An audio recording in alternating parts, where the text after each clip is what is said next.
한글처럼 쉽게 배우는 훈민한자 강의 기초학습편 제7강 2번 사람과 관련자입니다. 먼저 가운데 앙입니다. 도우미 그림에는 긴 장대의 양 끝에 물통을 매달아 물을 기는 사람의 그림이 있습니다. 가운데 앙의 짜임은 소전에서는 이 부분은 물을 기는 도구를 나타내는 부분 글자이고 그 밑에 사람들을 결합해서 나타내었습니다. 해서에서는 이 물을 기는 도구가 그 변형한 부분 글자를 그 글자 위에 나타내고 그 밑에 사람들을 결합하여 가운데 앙의 글자 모양이 되었습니다. 자원은 가운데 앙은 긴 장대의 양 끝에 물통을 매달아 물을 깃는 사람은 장대의 한 가운데를 어깨에 메어야 기울지 않는다는 뜻에서 일 가운데라는 뜻이며 보기로 중앙이 있고 중앙은 가운데쯤 가운데 앙이니까 가운데라는 뜻입니다. 훈과 음은 가운데 앙입니다. 다음은 또 여기입니다. 도우미 그림에는 사람의 어깨 밑에 겨드랑이는 왼쪽에도 있고 오른쪽에도 또 있다는 것을 나타낸 그림입니다. 또 역의 짜임은 소전에서는 이 사람 대의 겨드랑이를 나타내는 두 획을 결합해서 나타내었고 해서에서는 이 사람 대의 글자 모양을 변형하고 그리고 겨드랑이를 나타내는 두 점을 왼점과 오른점으로 결합하여 또 역의 글자 모양이 되었습니다. 자원은 또 역은 사람의 양쪽 팔 아래의 겨드랑이는 왼쪽에도 있고 오른쪽에도 또한 있다는 뜻이며 보기로 역시가 있습니다. 역시는 또한 역 이시 발을시입니다. 그래서 역시라는 말은 듣던 바와 같다는 뜻입니다. 훈과 음은 또 역 또한 역입니다. 한자를 쓰면서 마무리하겠습니다. 먼저 가운데 앙은 이 부분은 긴 장대 양 끝에 물통을 매달아 타는 이 도구의 모양입니다. 그리고 그 도구를 사람이 어깨의 한 가운데에 메어야 기울어지 않는다는 뜻에서 사람대를 결합하여 가운데 앙이 되었습니다. 다음은 또 역입니다. 또 역은 클대를 변형하는데 이 부분은 사람의 클대의 머리에 해당되고 그리고 이 부분은 양팔이고 또 이것은 한쪽 다리 또 다른 쪽 다리라고 할 수 있습니다. 그래서 여기까지가 클대이고 그리고 겨드랑이가 왼쪽에 있고 오른쪽에 또 있다는 이 두 점을 찍어서 또 역이 되었습니다.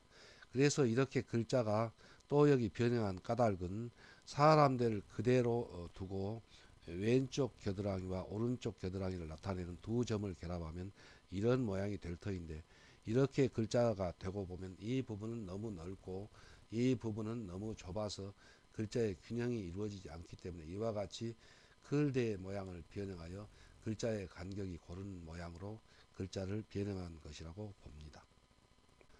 다음은 설입입니다. 도우미 그림에는 사람이 두 팔을 벌리고 두 다리를 벌리고 정면을 향하여 땅 위에 서 있는 그림이 있습니다.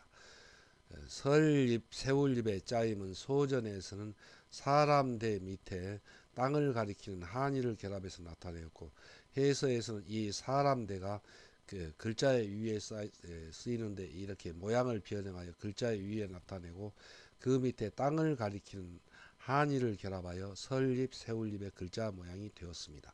자원은 설립은 사람이 땅 위에 서 있으니 이를 선다 또 세운다는 뜻이며 보기로 자립이 있습니다. 훈과 음은 설립입니다. 그리고 이 설립이 글자의 변으로 쓰일 때는 이런 모양으로 쓰기 편하게 약간 변형합니다. 다음은 사귈교입니다. 도우미 그림에는 여자친구와 남자친구가 서로 사귀려고 하는데 매우 부끄러워하는 그림이 있습니다. 이 사귈교를 공부하면서 어떻게 하면 여자친구와 남자친구를 잘 사귈 수 있을까 여러분들이 생각해 보기로 하겠습니다.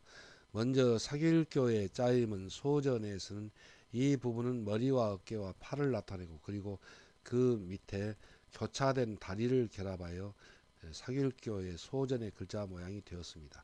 해서에서는 이 소전의 글자가 변형하여 이 부분이 머리와 어깨이고 그리고 양팔이고 또 교차된 다리를 나타내었습니다. 자원은 사길교는 사람의 머리 및 어깨와 양팔과 다리를 꼬고 선 모양을 나타내어 다리가 교차된 것은 사람들이 발로 걸어서 이 오고 간다는 뜻이며 보기로 교통이 있고 교통은 오고 갈 교 통할 통입니다. 그래서 먼 곳을 오고 간다는 뜻입니다. 사람이 오가며 일 사귄다는 뜻이 되며 보기로 사교가 있습니다. 사교는 모일사 사귈교입니다. 그래서 여러 사람들이 모여서 서로 사귄다는 뜻입니다. 훈과 음은 사귈교입니다. 한자를 쓰면서 마무리하겠습니다. 먼저 설립, 세울립은 사람 대가 변형한 모양을 글자 위에 나타냈습니다. 그래서 이 점은 사람의 머리이고 양팔이고 그리고 한쪽 다리 또 다른 쪽 다리를 나타내어서 땅과 자연스럽게 결합하도록 이렇게 모양을 변형하여서 설립, 세울립이 되었습니다. 사람 대를 그대로 나타내고 그리고 그 밑에 땅을 나타내는 한 획을 결합한다면 이렇게 파임이 여기에 와서 다시 이쪽으로 가니까 결합이 자연스럽지 못하고 또 이 클대와 땅을 나타내는 한이를 가깝게 결합하면 글자가 답답해질 것이고 또 너무 떨어지면 사람들이 대일로 이룰 것입니다. 그래서 이 클대 사람대 모양을 변형하여 땅과 자연스럽게 결합하여 설립의 글자 모양이 된 것이라고 봅니다. 다음은 사길교입니다. 사길교는 이 부분은 사람의 머리와 어깨이고 그리고 양팔이고 또 다리를 꼬고 선 모양은 교차된 다리를 나타냅니다. 그래서 사람이 다리가 교차되었다는 것은 서로 오고 간다는 뜻을 나타내서 오고 갈 교이고 또 사람들이 서로 오고 가며 정이 들어서 사귄다는 뜻에서 사귈교가 되었습니다. 그러면 여러분 이 사귈교를 다시 한번 읽어보면서 어떻게 하면 남자친구와 여자친구가 잘 사귈 수 있을 것인가 그 문제를 한번 생각해 보면 좋겠습니다. 다음은 아들자입니다. 도우미 그림에는 어린 아기가 두 팔을 벌리고 서 있는 그림이 있습니다. 아들자의 짜임은 소전에서는 이 부분은 아기의 머리를 상징한 부분 글자이고 그리고 양팔을 나타내고 그리고 몸을 나타냅니다.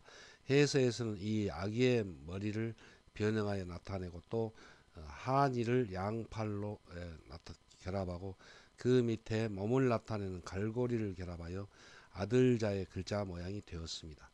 자원은 아들자는 아기의 머리와 몸과 양팔을 상징한 글자로 이를 아들 또 자녀라는 뜻이 되며 보기로 자녀가 있습니다. 자녀는 아들자 딸여입니다. 그래서 아들과 딸입니다. 그래서 아들자에는 바로 딸이라는 뜻도 같이 포함되어 있습니다. 훈과 음은 아들자 자녀자입니다. 다음은 아이 태어날 돌입니다. 도우미 그림에는 이제 막 아기가 태어난 것을 나타낸 그림이 있습니다. 아이 태어날 돌의 짜임은 대전과 소전에서는 이 소전을 살펴보면 아들자의 모양이 상하 반사하여서 소전의 글자가 되었습니다. 곧 아기가 태어날 때 머리부터 태어나므로 머리가 밑으로 온 것입니다.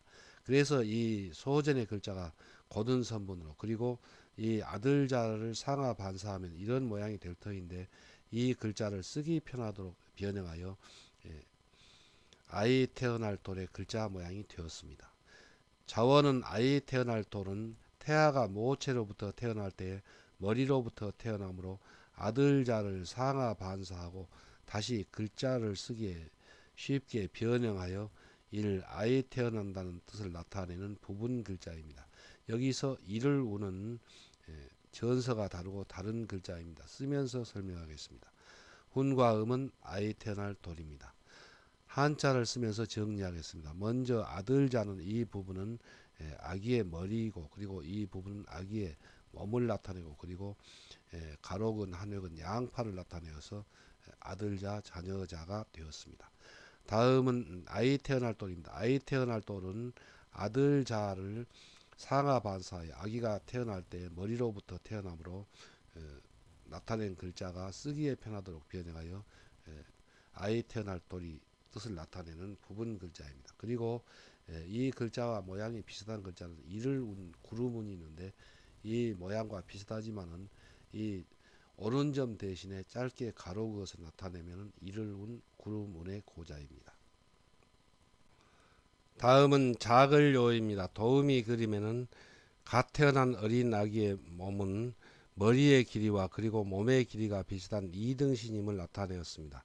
그래서 대전과 소전에서는 이 부분이 머리를 상행한 부분 글자이고 그리고 몸을 상행한 부분 글자를 결합하여 소전의 자글료가 되었고, 해서에서는 이 소전의 글자가 고든 선분으로 그리고 한자를 쓰기 편하도록 변형하여 이 부분은 머리를 나타내고 그리고 몸을 나타내는 부분 획을 결합하여 자글료의 글자 모양이 되었습니다. 자원은 자글료는 갓 태어난 어린 아기는 머리의 길이와 몸의 길이가 비슷한 이등신임을 상형한 글자로 아기는 어른에 비하여 이를 작다는 뜻을 나타내는 부분 글자입니다. 훈과 음은 자글요입니다. 다음은 백성민입니다. 도음이 그림에는 백성은 천하다는 뜻을 나타내서 눈에서 눈알이 빠진 것이라는 것을 나타내는 그림입니다. 백성민의 짜임은 대전과 소전에서는 이 눈을 상형한 글자가 바로 눈에서 눈알이 흘러내린 것을 나타내고 그리고 이 부분 글자는 눈알이 빠진 것을 나타내었습니다. 그래서 이 두 부분 글자를 결합하여 백성민의 소전의 글자가 되었고, 해서에서는 이 부분이 눈에서 눈알이 흘러내린 것을 나타내는 부분 글자이고 또 이 부분 글자는 눈알이 빠진 것을 나타내는 두 부분 글자를 결합하여 백성민의 글자 모양이 되었습니다. 자원은 백성은 천한 신분을 타고나며 눈 먼 사람이라고 여겨서 사람의 눈에서 눈알이 빠진 것을 상형한 글자로 이를 백성 또는 평민이라는 뜻이며, 보기로 민주가 있고 민주는 백성이 주인이라는 뜻입니다. 훈과 음은 백성민입니다. 그러니까 이 옛날에 백성들은 눈을 있어도 눈으로 보지 말고 자기의 권리를 주장하지 말고 오직 순종하라는 뜻으로 만들어진 글자입니다. 한자를 쓰면서 마무리하겠습니다. 먼저 자글요는 갓 태어난 어린 아기는 몸의 길이와 그리고 머리의 길이가 비슷한 이등신이라는 것을 나타내어서 갓 태어난 어린이를 상형하여 그 갓 태어난 어린이는 어른에 비해서 작다는 뜻에서 자글요입니다. 다음은 백성민입니다. 백성민은 사람의 눈에서 눈알이 흘러내려 빠진 것을 나타내어서 백성은 타고날 때부터 신분이 천하고 또 눈이 있어도 눈알이 빠진 것처럼 보지 못하고 말하지 말고 오직 순종하라는 뜻에서 만들어진 글자가 백성민입니다. 다음은 장정정입니다. 도음이 그림에는 못의 그림이 있습니다. 장정정은 두 가지의 자원이 하나의 글자로 된 특별한 글자입니다. 그래서 이 부분은 못의 머리와 그리고 못의 몸을 나타내고 또 이 부분은 초목의 무성한 가지와 그리고 줄기를 상징한 글자입니다. 그래서 이 소전의 글자가 고든선분으로 변하여 장정정의 글자 모양이 되었습니다.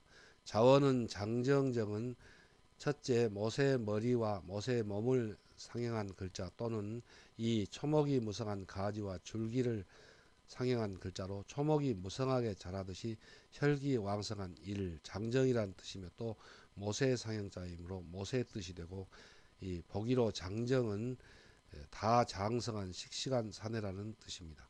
훈과 음은 장정정입니다. 그리고 이 장정정이 일울성에서는 이런 모양으로 부분 글자로 쓰여서 그 모양이 변형합니다. 다음은 임금왕입니다. 임금왕은 도음이 그림에는 멸류관을 쓰고 골룡포를 입고 서 있는 임금님의 그림이 있습니다. 임금왕의 짜임은 대전과 이 소전에서 이 가로 그은 세 획은 하늘과 사람과 땅을 가리키고 이 내리근 한 획은 임금 자신을 가리킵니다. 그래서 이 모양이 그대로 해서로 변천하여 임금왕의 글자 모양이 되었습니다. 자원은 임금왕은 가로 그은 세 획이 하늘과 사람과 땅을 뜻하고 내리 그은 한 획은 임금 자신을 뜻하며 곧 덕망이 이 세 가지와 합치된 사람이 이를 임금이 되어야 한다는 뜻이며, 보기로 왕자가 있고 왕자는 임금왕 아들자이므로 임금의 아들이란 뜻입니다. 훈과 음은 임금왕입니다. 한자를 쓰면서 마무리하겠습니다. 먼저 장정정은 못의 머리와 몸 또는 초목이 무성한 가지와 그 줄기를 상징한 글자로 장정정 또 못정입니다. 다음은 임금왕입니다. 임금왕에서 가로 그은 세 획은 하늘과 사람과 땅을 뜻하고 내리그은 한 획은 임금 자신을 뜻합니다. 그래서 덕망이 하늘과 사람과 그리고 땅과 합치된 사람이 임금이 되어야 한다는 뜻에서 임금왕이 되었습니다.